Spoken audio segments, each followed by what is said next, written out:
भारत में ईद का त्योहार मनाने वाले हिंदुओं की संख्या सिर्फ 7% है, जबकि क्रिसमस का त्योहार मनाने वाले हिंदुओं की संख्या 17% है। इसके अलावा 10% मुस्लिम, 19% सिख, 13% बौद्ध और 18% जैन धर्म के लोग भी क्रिसमस का त्योहार मनाते हैं। आज सबसे पहले हम आपको पंजाब से आई कुछ ऐसी तस्वीरें दिखाना चाहते हैं जो हर किसी को हैरान कर रही हैं। आप भी शायद इन्हें देखकर हैरान रह जाएंगे। पंजाब के अलग अलग जिलों और शहरों में क्रिसमस के त्योहार पर शोभा यात्राओं और संध्या फेरी का आयोजन हो रहा है, जिनमें हजारों लाखों लोग हिस्सा ले रहे हैं। लोग इस बात से हैरान हैं कि भारत के जिस राज्य में ईसाई धर्म की आबादी सबसे कम मानी जाती है, उस राज्य में क्रिसमस का त्योहार इतने जोर शोर से कैसे मनाया। खुशखबरी है, पवित्र आत्मा मुझे कह रहा है, जो बाप नहीं बन पा रहा है उनके लिए खुशखबरी है। जिन माओं ने अपने बच्चों का सुख नहीं देखा उनके लिए गुड न्यूज है, वो सुख देखने वाली है। परमेश्वर ने कहा कि ए नारी, उस समय में वो चिंता कर रही थी और वो क्रूस पर था, उसने उस नारी की चिंता किया। भविष्यवाणी उन लोगों के लिए जो इस समय यहां पर खड़े हैं। और प्रभु ने मेरे को एक ड्रीम दिखाया, कल रात के एक ड्रीम देखा मैंने, जिसमें यूपी के योगी सीएम, उनसे पद ले लिया गया। उनके जीवन में कोई बड़ा खतरे का संकेत मैंने देखा, लेकिन वो उसने ऊपर की तरफ देखा, भगवान को याद किया और वो बच गया। मैंने कुछ ऐसा देखा। और मैंने एक ड्रीम देखा, काले कपड़े वाले ने आकर उसको पीएम की गद्दी पर बिठा दिया, मोदी को हटा दिया। मुझे नहीं पता क्या है ये, लेकिन आपको पता है, आप समझदार हैं। लेकिन परमेश्वर की आत्मा ने बताया कि इसका मतलब कोई खतरा है उनकी लाइफ में। लेकिन बहुत सारे लोग अपने नेताओं के लिए, अपने लोगों के लिए प्रार्थना करें। परमेश्वर चाहता है, चाहे किसी ने आपको दुख दिया है, कुछ क्रिश्चियन लोग बोलते हैं कि उन्होंने हमें दुख दिया है, मैं कह रहा हूँ ठीक है, दिया होगा, लेकिन परमेश्वर अब आपका फेवर करेगा यीशु मसीह के नाम में। मैं कह रहा हूँ जगह जगह फेवर होना स्टार्ट होगा मसीह लोगों का। अब से आप ऊंचे किए जाएंगे। 2025 में कनाडा का बुरा हाल होगा, यूएसए का शांति का माहौल बिगड़ जाएगा। मैंने फिर एक ड्रीम देखा कि ट्रंप के लिए नगाड़े बज रहे हैं, वो जीत रहे हैं, लेकिन वो अपनी सोच और शक्ति को खो बैठा, बीमार पड़ गया। मैंने ऐसे देखा, लेकिन परमेश्वर ने कहा कि प्रार्थना करो उस व्यक्ति के लिए। मैं देख रहा था कि अब 3 महीने के बाद परमाणु बम जैसी स्थिति गिरने वाली हर देशों में हो जाएगी। लोग भूखे मरेंगे, प्रॉब्लम आएंगी, समस्या आएंगी। लेकिन एक प्लेन मैंने कहा था कि गिरेगा, और मैंने कहा था कि एक प्लेन, आप सुनेंगे सफर को, जब भी सफर करें बाहर जाने के लिए तो आप प्रार्थना करके करें। और आपने सुना होगा न्यूज में कि जितने भी प्लेन उनकी टेक्निक। तो सबको जय मसीह की, God bless you all of you. आज परमेश्वर हमसे कुछ कहना चाहता है, आज परमेश्वर हमारे लिए कुछ करना चाहता है। आज हमारा हृदय उसे पुकार रहा है। अगर हम ये चीजों को जानने लग जाएं और परमेश्वर की खोज में निकल जाए तो परमेश्वर हमसे बात भी करता है। हम जानते हैं कि जो लोग परमेश्वर को जानते हैं, प्रेम करते हैं, वो ये चीजों को बहुत अच्छे से समझ पाते हैं।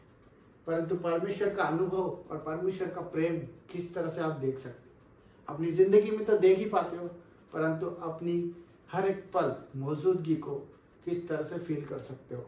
आज मैं आपको वचन बताने वाला हूं जो परमेश्वर आपके कान में क्या कहता है और आपके हृदय में क्या कहता है कि आप चाह के भी उसके प्रेम से अलग नहीं होते और ना ही हो सकते हो, क्योंकि जितनों ने उसे ग्रहण किया उन्होंने उद्धार पाया। मेरे भाई बहनों, मेरे बुजुर्गों, मेरे भाई बहनों, मैं आज आप लोगों को एक ऐसा वचन बताने वाला हूं जिससे परमेश्वर हमारे लिए ऐसा श्रोता, ऐसी आवाज है जो परमेश्वर हमारे हृदय के द्वार पर हमारे लिए वो बात बता सकता है जो बात हम ढूंढ रहे हैं, जिन विषयों के बारे में आज हम मनन कर रहे हैं, प्रार्थना कर रहे हैं। मैं जानता हूं जो लोग चंगाइयां चाहते हैं, जो लोग छुटकारा चाहते हैं, जो परमेश्वर के नाम से दिन रात धन्यवाद स्तुति कर रहे हैं, वो परमेश्वर से प्रेम तो करते ही हैं, परंतु परमेश्वर से अपनी उम्मीद भी जताते हैं, क्योंकि परमेश्वर का वचन हमें यही सिखाता है कि हम परमेश्वर की अधीनता में चलें। मेरे भाई, मेरे बहनों, आज हम उन लोगों की बात करना चाहते हैं जो लोग परमेश्वर को पुकार तो रहे हैं, परंतु उन्हें लगता है कि सब कुछ खत्म हो गया और हमारा परमेश्वर हमारी नहीं सुनता और ना ही हमारी बातों का जवाब देता है, और उसी कारण वो अपना कदम उठा लेते हैं और बुराइयों में चले जाते हैं और परमेश्वर को छोड़ देते हैं और परमेश्वर का उस प्यार को जो परमेश्वर ने हमारे लिए प्रकट किया उसे भूलते जाते हैं और संसार में उलझते जाते हैं और संसार की दुनिया में अपने परमेश्वर को नहीं पाते। मेरे फ्रेंड्स, मेरे भाई लोगों, ये जो तकलीफ है ये एक आत्मिक तकलीफ है। अगर हम इस पर गौर नहीं करेंगे तो हो सकता है कल हमें भी धुंधला दिखने लग जाए, हमें भी वो चीज नजर नहीं आए जिसके पीछे आज हम बेखौफ और बे इंतहा प्यार के साथ चल रहे हैं। वो चीज है जो परमेश्वर का प्रेम हमें जताता रहता है। मैं आपको वो चीज बताने जा रहा हूँ जो परमेश्वर हमारे लिए इस तरह का उद्धार करके गया, जो आज हम जिसको याद भी करें और जिसकी वजह से अगर हम जाने कि परमेश्वर हमसे क्या कहना चाहता है और परमेश्वर से हम जो कहते हैं वो हम किस तरह से सुने और हमारे कामों को हम सफल होता देखें, अपनी चंगाइयों को उसी वक्त ग्रहण कर पाए, अपने प्यार को उसी वक्त महसूस कर पाए और परमेश्वर की आवाज को अपने दिल में रख पाए, तो वो वचन मेरे भाई बहनों परमेश्वर हमारे मुख से निकालता है। क्योंकि परमेश्वर का वचन सुनने और बोलने से प्रकट होता है।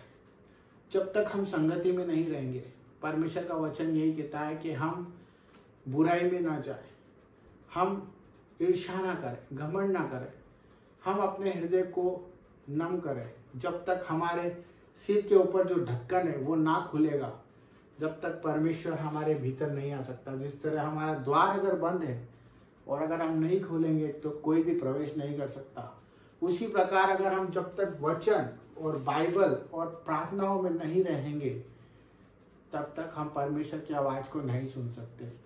मैं ये नहीं कहता कि आप अपने जीवन को, अपनी जिम्मेदारियों को, अपने हर एक बातों को नकारा कर दे, परंतु मैं ये कहना चाहता हूँ कि परमेश्वर की अधीनता में चलना, परमेश्वर की बातों को सुनना, ये सबसे पहला हमारे लिए दायित्व बनता है। तो वचन को पढ़ना सीखें, प्रार्थना करना सीखें, अपने चंगाइयों के लिए, अपने अधूरे कामों के लिए घोषणा करना सीखें हर एक वचन से। जिस तरह परमेश्वर की परख हुई और उन्होंने कहा कि लिखा है कि मैं अपने परमेश्वर की कभी भी परख नहीं करूंगा, और पत्थर से भी कहने की बात कही गई कि वो बोल की रोटी बन जाए, क्योंकि परमेश्वर जानता था, क्योंकि लिखा है, क्योंकि लिखा है। बाइबल में हर एक वो चीज आपके रहस्य में, आपकी तकलीफों का वो वचन आपको छुड़ा सकता है। मेरे भाई बहनों, आज ही जाके पढ़ें और उस पर दावा करें और प्रार्थना करें और आज़ाद हो जाए और यीशु के उस आवाज को सुनने लग जाएं जो आपसे कहना चाहता है। सबको जय मसीह की।